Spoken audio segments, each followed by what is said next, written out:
Well, anyway, I learned the answer to the question, what does a doctor do when a doctor needs a doctor?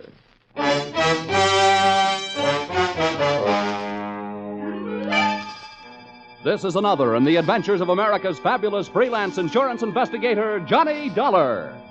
At Insurance Investigation, Johnny Dollar is only an expert. At making out his expense account, he's an absolute genius.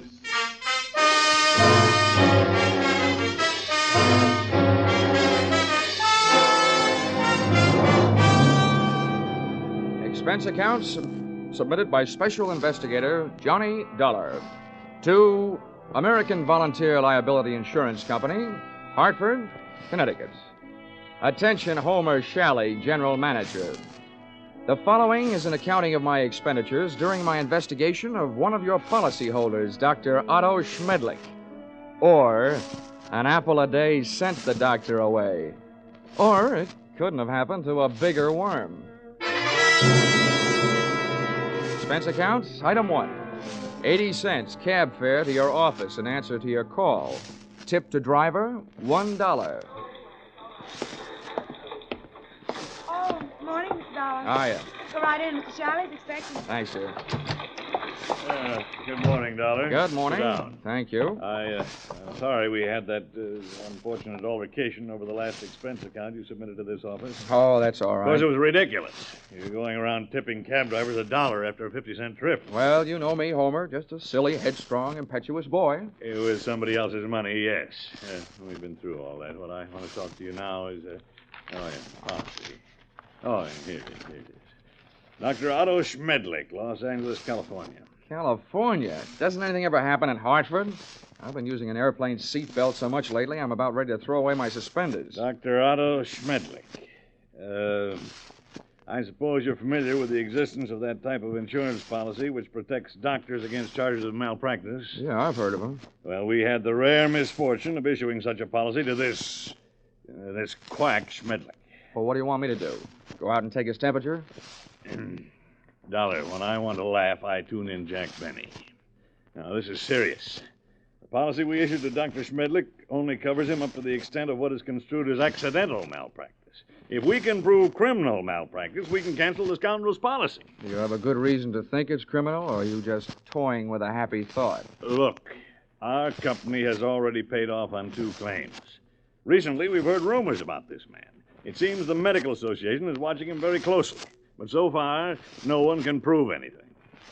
Now, Dollar, do you want the assignment? No, but I'll take it.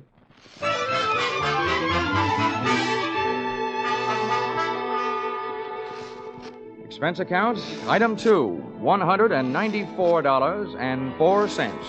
Airfare, Hartford to Los Angeles. Item 3, $4.50. Cab fare, Los Angeles Airport to the Sun Tower Medical Specialist Building, which I first spotted looming through the smog on Wilshire Boulevard, high in the high-rent district of the City Beautiful. Item 4, 55 cents, 11 nickels.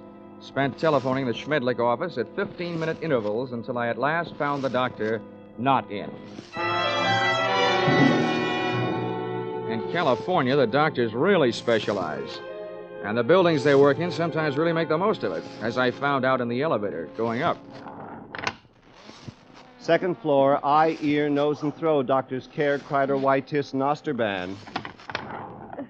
Pardon me. Third floor, fractures, strains, sprains, and dislocations. Doctors Fowler, Woodruff, Toigo, and Brown. Oh, pardon me. Fourth floor, obstetrics, orthopedic, pediatrics, and general practice. Doctors Small, Collier, Reynolds, Frank, Stanley, Feinbaum, and Schmedlich. Would all these medical terms you just tossed off by any chance mean that we have now arrived in the land of the mechanized stork? To put it crudely, yes. Thank you, Jack Armstrong.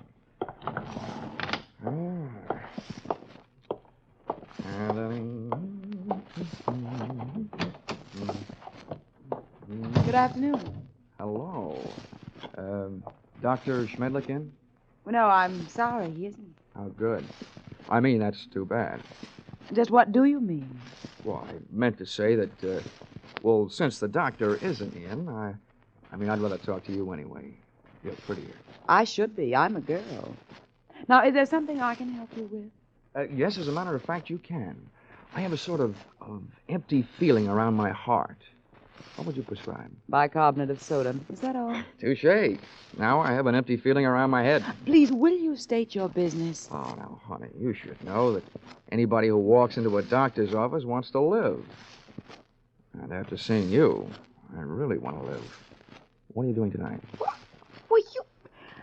I am not in the habit of making dates with strange men. Who's strange? And furthermore, you are perhaps the most insufferable, egotistical Now, if you just person give me a chance, darling, I'm sure I'll be able to prove you're right. Why, I wouldn't be caught dead with you.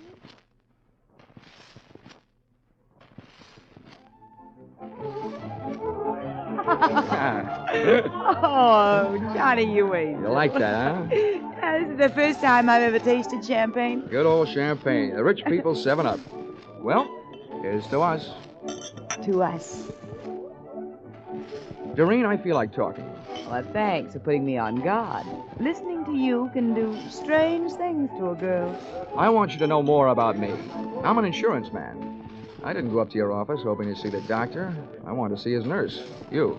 Why, Johnny Dollar, if you try to sell me... Oh, hey, now, wait a minute. Hear me out. You can probably guess it's getting pretty tough trying to sell insurance these days. More than anything else, a guy needs a new angle, and I've got one. People who go to doctors are worried about their health. Now, people who are worried about their health are worried about the security of their families. So they become good prospects for insurance policies. No, but at the same time, aren't they also bad risks? A lot of them are, yeah. But they can't pass the insurance physical. But there are plenty of others. You should know the figures prove that as many healthy people go to doctors as do unhealthy. Perhaps the most popular disease in America is hypochondria, and the national headquarters seems to be located right here in Los Angeles.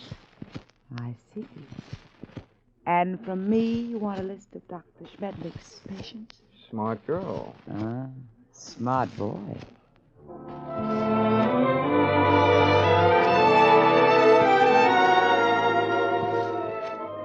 Expense account, item 5, $1.40. Cab fare to Doreen's apartment, where I told the driver to wait. Expense account, same item, part 2, $28. Waiting time, before I took the cab the rest of the way back to my hotel.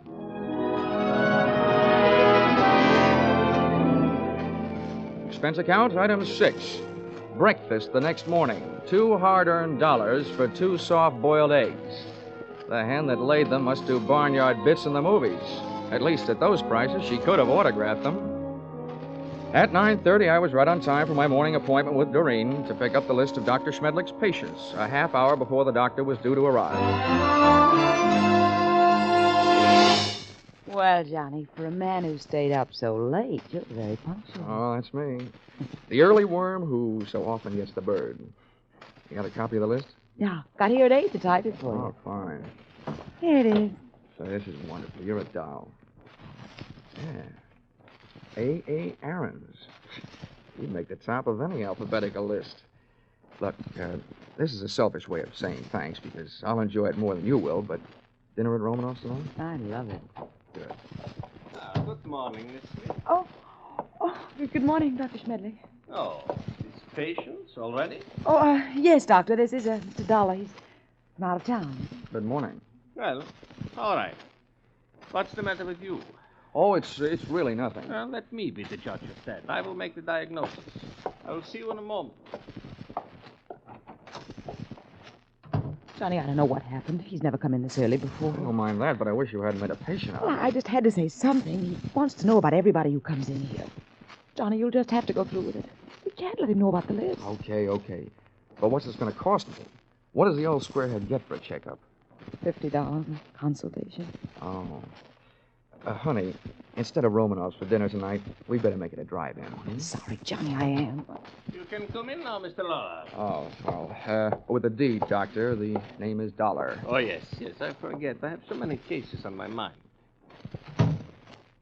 Now, if you will be so good to slip off your jacket and your shirt while I talk. All right. Now, what is the nature of your complaint? Well, my back. Ah. See, I was in a small automobile crack-up driving out here. No, that's a dangerous, complicated area, the back. Now, if you'll be so good to get up on the table and lie down. Oh, all right. No, on your stomach. The feet down here, please. That's good. Now, I tap your back. When I reach the painful area, please tell me. Yes, Doctor. Oh, very well muscled, Mr. Dollar. No bruising, strange. There it is. Aha. Well, not dangerously near the spine, but very interesting. Here, I think this will help. Oh!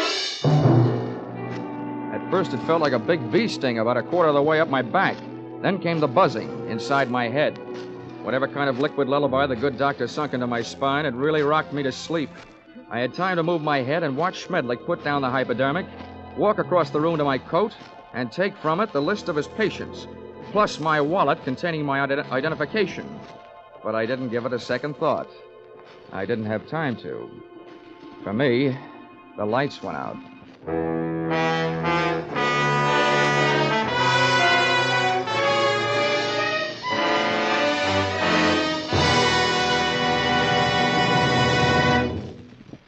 In just a moment, we will return to the second act of Johnny Dollar. But first, assets, one block of wood. Liabilities, more trouble than the legendary paper hanger with the hives. It sounds as though Edgar Bergen had a pretty bad bank balance, doesn't it? But luckily for you, he comes back week after week to the CBS studios with his block of wood named Charlie and lets himself in for more trouble. As for you, you're really in the chips when you take in the Edgar Bergen Charlie McCarthy show, heard over most of these stations every Sunday. Don't miss their brightest, gayest show tomorrow night on CBS, where this fall you hear them all. Tune in this fall for the show that you love best of all. Listen carefully, here's the address. It's CBS. Now, with our star, Charles Russell, we return to the second act of yours truly, Johnny Dollar.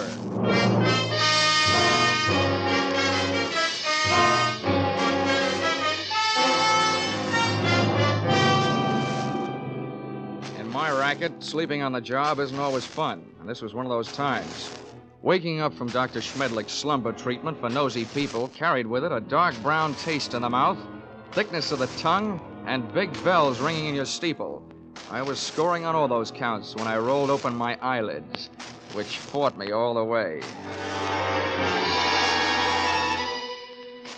I sat up and found myself on a hard canvas cot in a bare room with soft walls. They were padded. The window wasn't much, and what there was of it was barred. So was a tiny opening in the upholstered door. At first, I thought I was going crazy.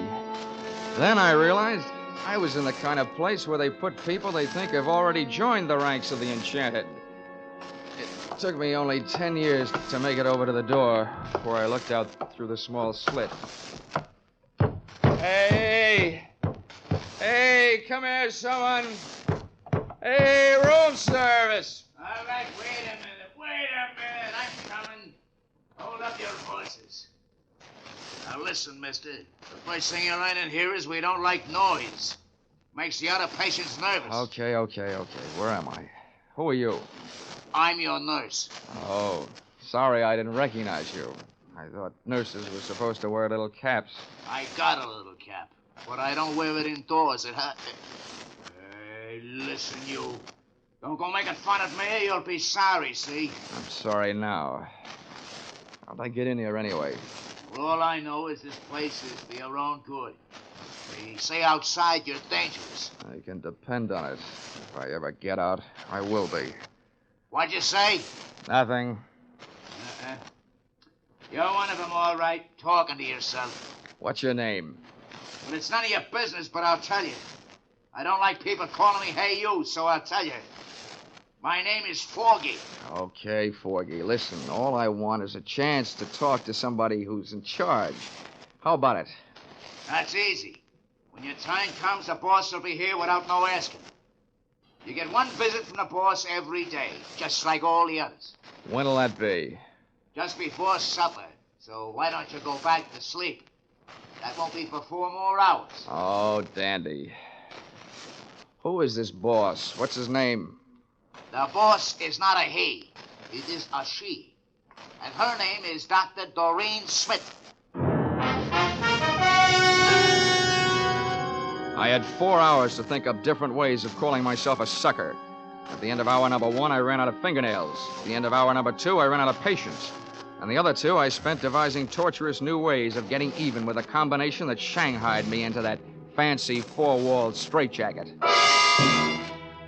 They had left me only one move to make. That was out. I figured that if the winsome Dr. Doreen Smith paid me a visit, she'd come with her body well guarded, probably by the charming, bemuscled behemoth, Nurse Forgy, who, from what I saw of him through that slit in the door, was no Florence Nightingale, believe me. For him, I needed a club. I didn't have much to work with. The iron and canvas cot was heavily bolted to the floor. That was the only other piece of furniture in the room, a small but sturdy table. Took off one of my shoes, ripped the heel off in an angle of the cot, and looked lovingly at the shiny little nail points gleaming back at me from the solid piece of leather in the palm of my hand. I put it to work, ripping a 4-foot square of canvas out of the cot. Then I put both of my shoes into the center of the square, picked up the corners, tied them together close to the weight, gave it a heft, feeling that I now had at least the start of a weapon. Hey, you! Here we are. Oh, I suppose you think that's good news. He's safe, Dr. Smith. He's still groggy from that throw. Don't trust him. Grab his arms when you go in and hold on. Now go ahead, I'll follow.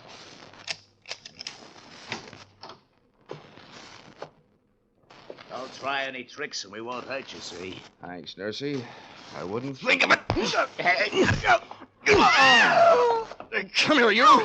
Back in here, sweetheart. Oh, dropped your hypodermic. Planning on rocking me to sleep again, huh? You let go of me. Sure, but let me tell you something. This is one squirrel that's going to get out of this cage. Don't rub my fur the wrong way. My head aches. I'm seeing double. My nerve ends are whipping me to death. And for 2 cents, I'd punch you square in the nose. Because one thing for sure, you ain't no lady. Now, sit down. Stay there while I put on what's left of my shoes.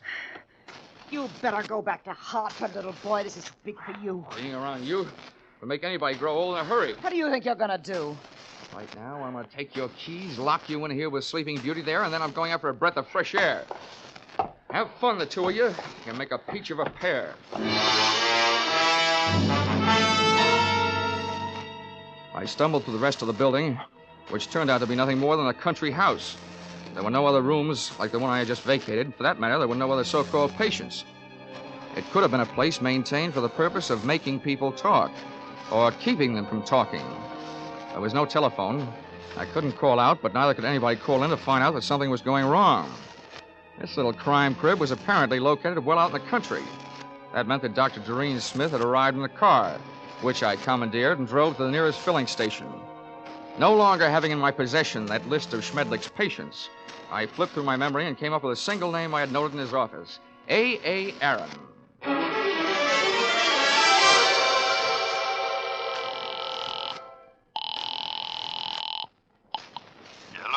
Hello, is Mr. A.A. Aaron in, please?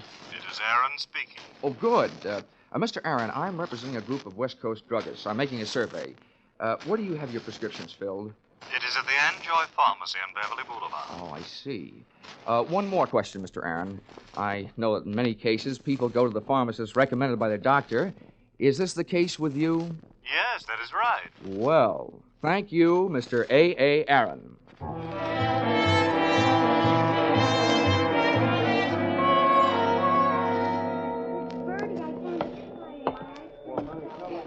Pardon me, Mr. Anjoy. The clerk up front told me where I could find you. My name is Dollar. I'd like to have a word with you if you have the time. On the basis of ethics, the state of California should have picked up the gentleman's pharmaceutical license and issued him a barber's permit. Mr. Anjoy loved to talk. From the few thousand words he threw at me during the ensuing half hour, I managed to sift the following information.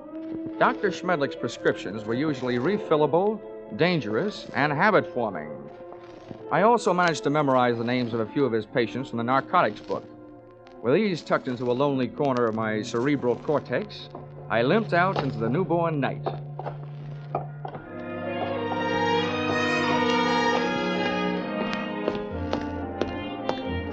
Expense account, item 7, 50 cents, having the missing heel on my shoe replaced by late-working cobbler. Checking the owners of the first 4 names drew me nothing but blanks. The 5th drew me closer. Come on in. Her name was Millicent Royal.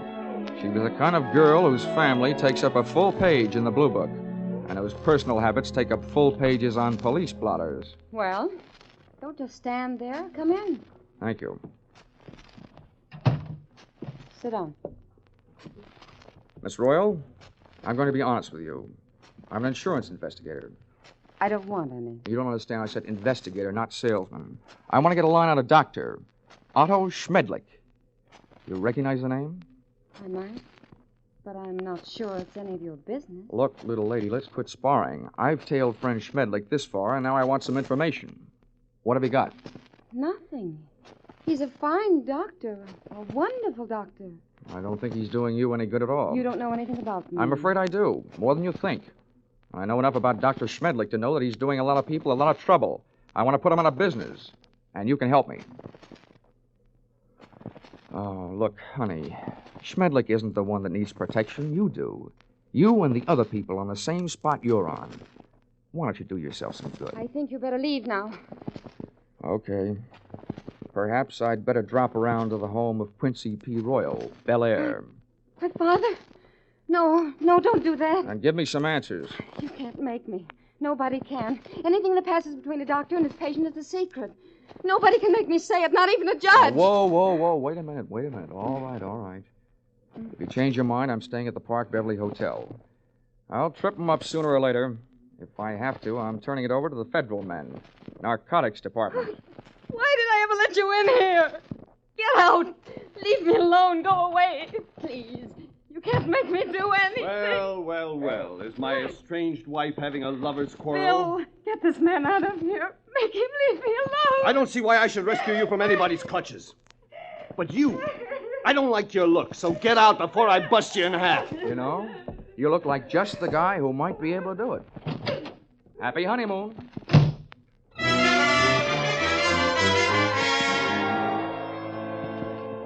My hangover from Dr. Schmedlich's health cure hit me again as I hit the street. What I needed was a hot shower and a cold drink. After the water hit me in the face, and a trifle of the same hit the scotch in my glass, I sat down in the big easy chair in my room, posing for a picture.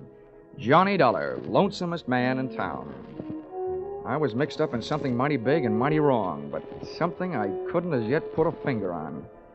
Up until then, I had to go on with ability, experience, and instinct, all unacceptable to the police as evidence.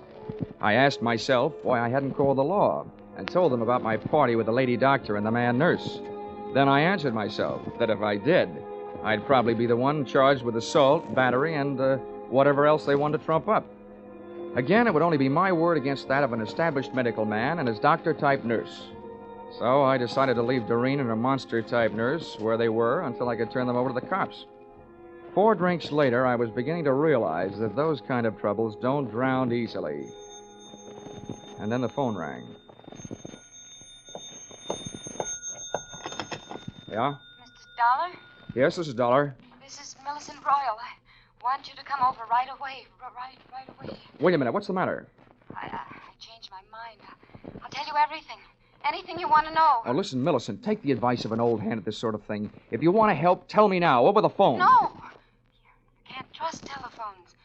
Somebody's always listening. Oh, listen to me. It never fails, Miss Royal. You're playing around with the kind of suspense they like to put into movie scripts. The dame calls with some hot information she's afraid to spill over the phone. Then when the investigator gets there, she's dead. Hurry. Bye.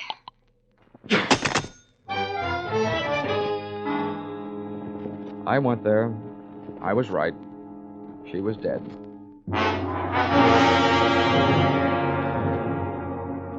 That gave me 2 people to go looking for. I didn't know where her estranged husband, Bill, lived, so I went to work on the doctor. His all-night telephone exchange gave me the information that he had called in just before leaving the hospital on his way to the office and could be reached there in 20 minutes. I was apparently closer than he was, so I walked over to the building and up to the 4th floor. There were lights on in the Schmedlich office, so I walked in. What do you want? I came here to see the doctor, Bill, but I was going to get around to you eventually. I just came from your wife's apartment. So did I. That's what I mean. You've got some talking to do. I know who you are, but don't go getting any ideas. I didn't kill her. I loved her. It didn't sound like love when I met you in the apartment. We made up right after you left. I went out to get her something from the drugstore. When I came back, she was dead. That's what I'm doing here. I'm waiting here to kill the man who did it. How do you know it was Schmedlich? Because after you left her apartment, she called the doctor and told him if he didn't stop shaking her down, she was going to tell you the whole story. And he threatened her, and she called me. What was the grounds for blackmail? Narcotics? That's right. He got her started on it during a long illness she had. After she was well but still needed the drug, he told her he'd see that her family heard about it. She didn't pay him off. Nice guy. He wrecked us, wrecked our marriage, made a victim of her. And she wasn't the only one. There were others. He made drug addicts out of them and then threatened to blackmail them if they didn't pay off. Can you prove all this? I can't prove it. Nobody can. The cops, the medical association, they've tried. But Schmedlich is clever. Too clever. When I blast that monster out of the world, I'll be curing it of a big sickness. Now, hey, take it easy. Look, I know how you feel, but you haven't got the right answer. Why don't you let me take over? Stay out of it, Dollar. I never belonged to any Boy Scout troops. I'm not joining now. You know what they say, an apple a day? Well, I've got one here for the doctor. You see this? It's left over from Guadalcanal. Sure do see it. A pineapple. Army type. Hand grenade. Well, I'm gonna feed it to him. Oh, Bill, now look, I know you're upset, but don't forget, those things were designed to take care of more than one man.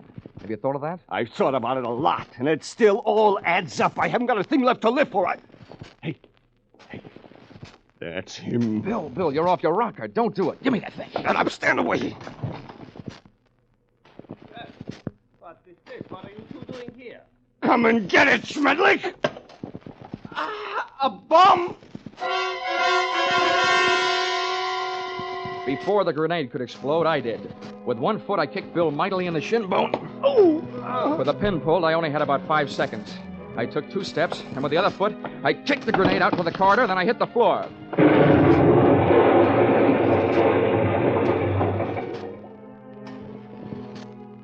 All right. I'll still take you to pieces, Schmedlich. I let Bill go to work on the doctor until he had socked him into a state of unconsciousness. And to save Bill from a murder rap, I did the same for him with a loose portable typewriter. Sorry, but it's time to typewrite the tagline, William. P.S. Then I called the police.